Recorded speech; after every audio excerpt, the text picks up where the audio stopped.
இப்ப திராவிடம் என்கிற கோட்பாடு தமிழர் அல்லாதவர் வசதியாக வாழ்வதற்கும் ஆள்வதற்கும் கொண்டு வரப்பட்ட ஒன்று என்பதை என் அன்பு சொந்தங்கள், அருமை உடன் பிறந்தார்கள் புரிஞ்சு கொள்ளணும். அப்ப இவன் பிரித்து, தமிழர்களை பிளந்து பிரித்து அவர்களுக்குள் தன்னின பகையை ஊட்டி அவர்கள் சிந்தி மோதி சிந்திர ரத்தத்தை குடிக்கிற ஓநாய்களாக இந்த திராவிடர்கள் இருந்து கொள்கிறார். இப்ப தமிழ் தேசிய அரசியல் என்ன செய்யுதுன்னா, திராவிடம் பிளந்து பிரித்து அவன் அதிகாரத்துக்கு வருவான்.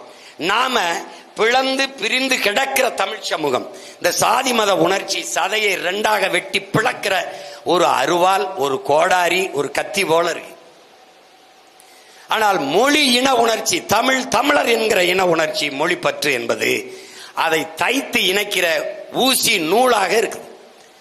அப்ப மொழி இனப்பற்றை கொண்டு மேலெழுந்து வரும்போது சாதி மத உணர்ச்சிகள் கீழே விழுந்து நாங்கள் தமிழர் என்கிற தேசிய இன உணர்வு மேலே எழும்போது நாங்கள்